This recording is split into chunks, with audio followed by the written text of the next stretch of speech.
Já, það komið að borgarmálum og þau eru komin hingað Sanna Magdalena Mörtudóttir og Trausti Breiðfjörð Magnússon, verið velkomin. Takk. Við vorum áðan að ræða, það kom skýrsla brunavarnir í áfangaheimilinu við götu sem ég kann ekki nefna, þetta svona leiðin út í Sundahöfn. Hvað merkir þetta? Að sé svona allt í lagi að hafa hlutina í ólagi af því að þessi staður sem að enginn á fyrir fólk sem að enginn vill sinna eða hvað? Það er náttúrulega engar reglur eða lög eða eitthvað svona eftirlit með áfangaheimilum, það er ekki til staðar, þannig ég held að svona stærri birtingamyndin sé náttúrulega bara að það vantar húsnæði, þannig það er ekki verið að ná utan þau sem að þurfa bara eitthvað samastað. Er minna eftirlit með þessu heldur en til dæmis ef þetta væri hótel? Já. Ef þetta væri íbúðarhús? Nei. Það er rauninni eftirlitið, það er ekkert eitthvað svona í lögum að það þurfi að fylgjast með rekstri áfangaheimila og starfseminni, það er ekkert þannig sko. Og minna heldur en þetta væri hvað ef að segja sjúkrahótel? Já, það er brunavarna eftirlitið, það er svona helsta. En þessi mál almennt í Reykjavíkurborg, ég held að við höfum rætt litlu húsin út á Granda og svona ýmislegt. Hvað gistiskílinn náttúrulega, það er mikið verið rætt. Þetta er reglulega í umfjöllum. Það er eitthvað heilstætt mat eins og sagt er. Það þarf stuðning, það þarf húsnæði, það þarf bara að passa að við séum með einhverja svona staðir sem er hægt að fara þegar þú þarfst á stuðningi að halda, af því þetta er ekki bara að komast inn í eitthvað rými, þú þarfst eitthvað svona plan, þú þarfst eins og áfangaheimilið, þú þarfst eitthvað svona dagskrá, að sé stuðningur, að sé verið að halda svona utan þig og þetta er sérstaklega hugsað að þú ert til dæmis að koma úr meðferð, að þá sé eitthvað svona í gangi, eitthvað svona sem fylgir svo þau getur komið þér aftur bara út í þessu svona daglegu virkni í samfélaginu í rauninni. Þannig að það þarf líka bara, þú veist, það er ekki nóg að vera bara hérna er herbergi, gangið vel. En þetta er töluverð umræða líka heimilislaus og svona, þetta er reglulega í fréttum og eitthvað svona. Nú þú náttúrulega búin að vera heil 4 ár í borginni. Hefur þú séð eitthvað breytingu? Skilar svona umræða einhverjum árangri? Það er svona brugðist við þegar eitthvað kemur upp og þá er svona farið að skoða og leggja heilstætt mat á og skipa stýrihóp og þrýsta á að ríkið gera eitthvað. En ég get ekki séð þetta skili beint, þú veist, árangri eitthvað sem ég get bent á eftir 17 í 4 ár. Það er engin svona starfsemi sem er orðið til á þessu 4 árum sem er alltaf að segja að umræðinu alltaf að skila þessu? Ég get ekki séð það. Þú er búin að vera í velferðarsviði allan tíman? Já. Þannig þeir eru ekki með eitthvað svona bak við þig.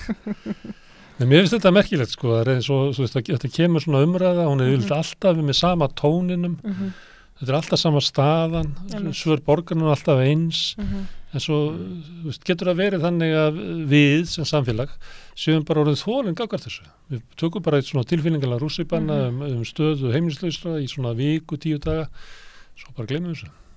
Já, svo bara einhvern veginn sér ekki einhver annar þetta. Það er svona eins og allir séð þetta aldrei þar. Bara, þetta reddast, það sér einhver annar þetta. En það er ekki beint svona eitthvað svona skýr ábyrgð, bara hver er að sjá þetta. Það er svona allir að benda alla líka oft. Kannski vegna þess að fólki finnst bara, fólki hefur að sjá sig sjálft. Við vorum til dæmis að koma af borgarstjórnarfundi og vorum að ræða hvað þyrfti að breytast til að byggja yfir þau sem eru bara mestri þörf.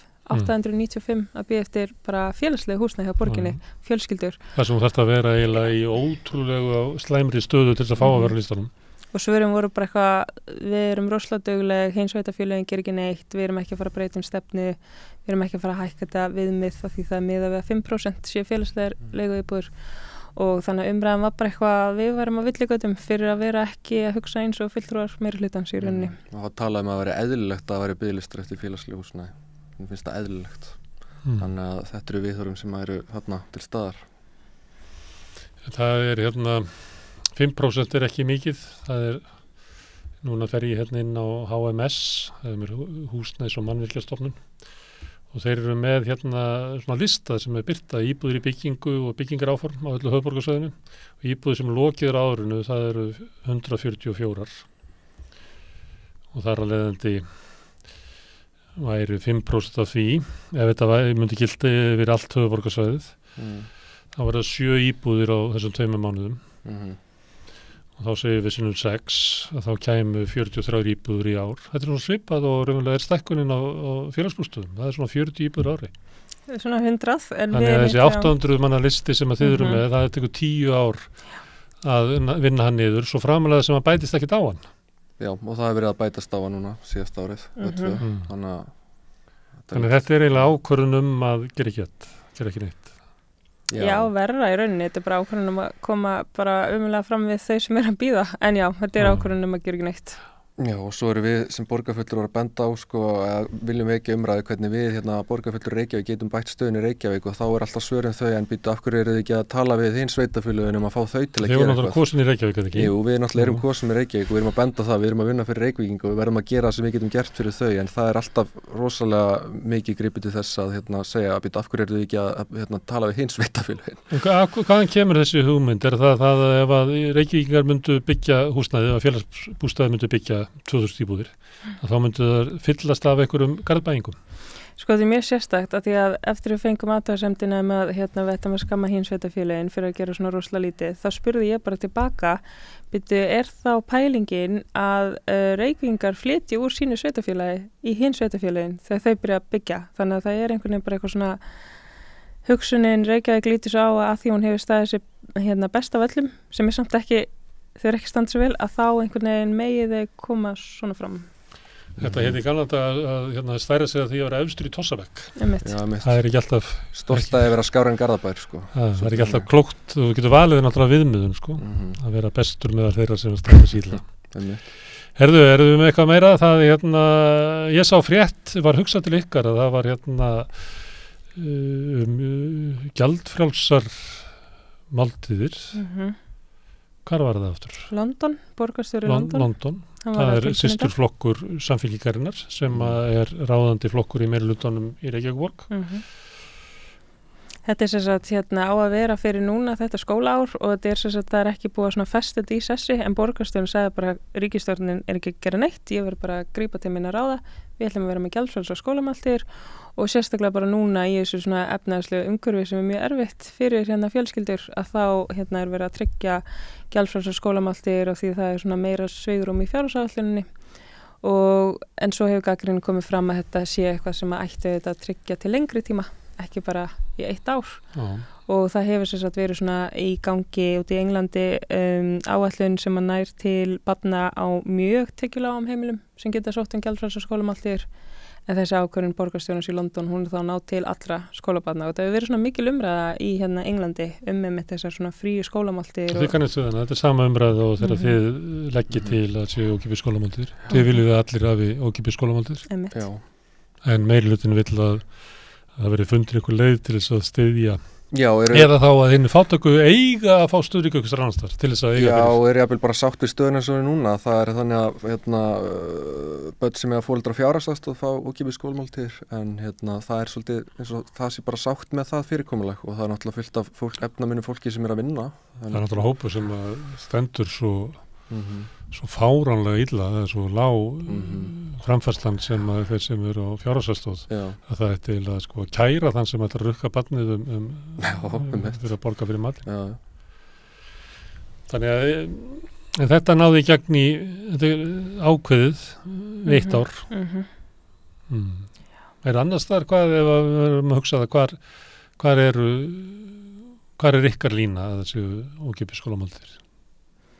Náttúrulega bara alls þar þessum börn eru að borða leikskólum, grunnskólum fyrir öll börn. Nei, ég segi, er það þannig í Skandinavíu og Þýskalandi? Já, Finnland er sem sagt með gjaldfrjálsar skólamáltíðir fyrir 6-16 ára börn og það byrjaði í síðari heimsstyrjöld og þá var pælingin svona það þyrfti svona næra þessa framtíðar hermenn, það var alltaf pælingin. Svo hefur þetta þróast og þetta var einmitt ég var að lesa söguna þess og þá var þetta oft bara svona grautur sem að þau fengu frá þá bændurnir voru að leggja eitthvað til barnana og svo voru börnin að tína ber ofan í grautin og svo hefur þetta þróast og næringarviðmiðin eru mjög góð. Þannig að það er eitthvað en þá er hugmyndin það að það sé þjóðhagslega gott að börnin hafi aðgengi að næringaríku mat. Nákvæmlega. Það sé best fyrir alla.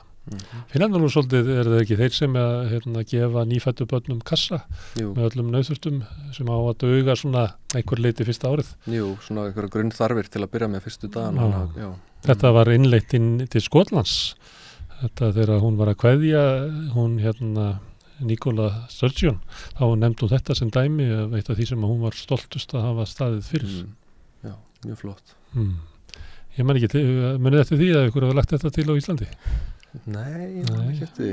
Það væri alveg tilvalið að koma því í gegn. Já, þetta eitthvað svona eins og við séum í samfélagi saman, að við séum sameiginlega að fagna að það sé komið barn sem náttúrulega skemmtilegt og ævintýralegt það sem gerist í hverskipti sem það gerist, það fæðist eitthvað nýr. Akkurát.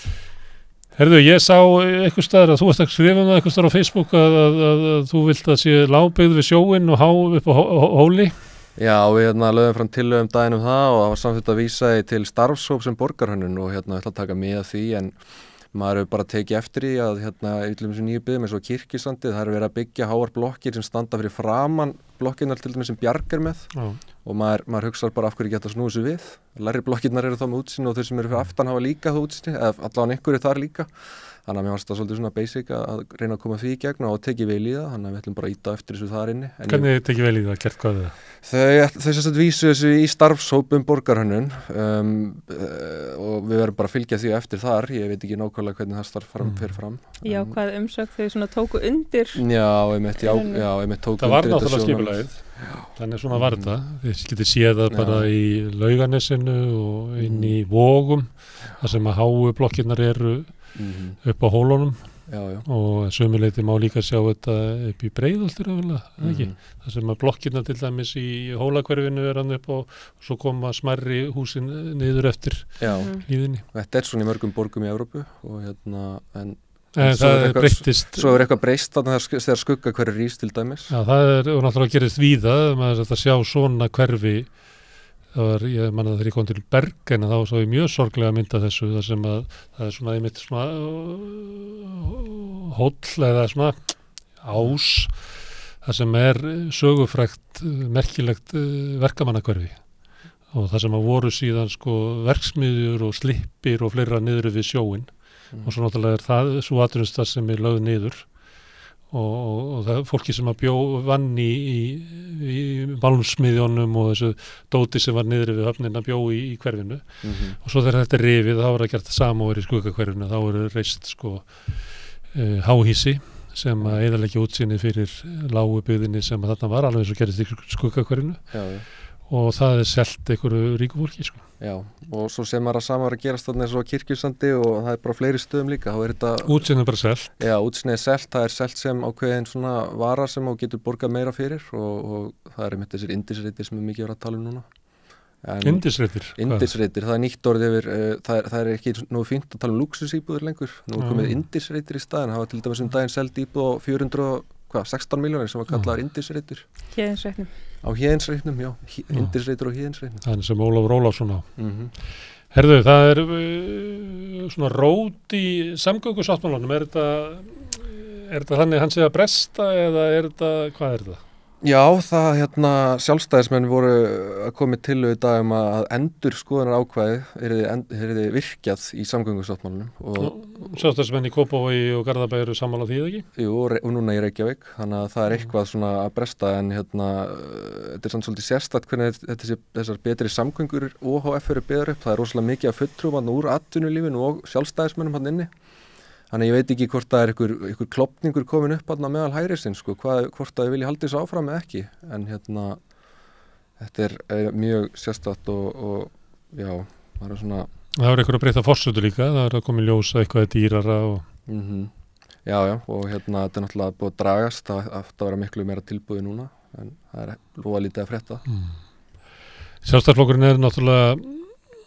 getur verið klókur í samningum og ósvífin að það er eiginlega ekki hægt að gera það samkomlega innan flokk en áskilur sér alltaf rétt að taka málinu upp aftur og segjum að þú gerir einhverja samningu við einhvern og þið hittist svona sirka á miðri leið og annar spilar svona leyfir sér alltaf að efast og þeir sjáu þetta bara þegar mál fara ekki inn á ríkisstjórnina svo fara ekki inn á þingið þá allt innu þarf einhverja breytingar þegar þetta er komið inn í þingflokk Sjálfstæðisflokksins þannig það er bara haldið áfram að semja þangað til að niðurstaðan verður alltaf líkar því sem að þú vilt. Já. Ég myndi aldrei gera neitt samning við Sjálfstæðisflokkinn sko. Nei, en kannski fannst meirihlutanum þetta snið hugmynd að byggja svona rosalega stóran og fallegan sáttmála og allt það en með reynsluna eins og byggðarsamlaginn í Strætó þá finnst mér það nú ekki gefa neitt gott fordæmi fyrir því að vinna með þessum aðilum í einhverju svona stóru verkefni og svo sérðu núna að það hefur verið að hóta að draga sér út úr þessu nema kannski eitthvað breytist, ég veit það ekki en og þá náttúrulega velti maður fyrir sig hvort að borgin sjálf ætti þá frekar bara að byggja samgöngu innvið innan borgarinnar frekar í staðin fyrir að reyna að ná þessum samkomulum sem eru síðan svikin eða verður ekkert úr sko. Það er náttúrulega ekki hægt að búa til borgarlínu bara innan Reykjavíkur. Nei, það var náttúrulega svolítið flókið en það væri kannski að styrkja leiðirnar innan Reykjavíkur og byrja á því og reyna að frista hinna til þess að koma með. Já og íbúarnir í hinnum bæjarum myndu þá kannski líta til Reykjavíkur og sjá hvað er verið að gera vel hér og þrýsta þá yfirvöld þar að gera betur. Þau eru almennt ekki hrifin að þessum svona samlugum, borgarlínunni eða betri samgöngur, Strætó, Sorpa, þetta er allt meira menn í einhverju steika eða hvað? Þetta hefur ekki verið að virka nægilega vel og ákvæðin eins og í þessu byggðarsamlagi Strætó það hver á að það verið 3/4 allra atkvæða til eitthvað sé samþykkt. Þannig að þetta er bara allt í einhverjum lás og eina sem er samþykkt er útvistanir. Og fulltrúi Reykjavíkur samþykir það en samt finnst nú rosalega þægilt að beita því fyrir sig sko við getum ekki gert og hitt og þetta með Strætó það eru sjálfstæðismenn til hinn sveitafélagin en svo samþykir fulltrúi Reykjavíkur auka útvistun á sama tíma þannig að þetta er líka kannski þægilegt fyrir meirihlutann að kenna sjálfstæðismennum öðrum sveitafélagum Þetta minnir svolítið á samkomulagi í ríkisstjórninni það eina sem að breytist er að ef það er eftir vilja Sjálfstæðisflokksins annað er bara stopp Þetta er eiginlega Lærdómur þessa samfélagi er að gera aldrei samning við Sjálfstæðisflokkinn. Nei. Herðu, við látum enda gott eitthvað ekki. Herðu, við ætlum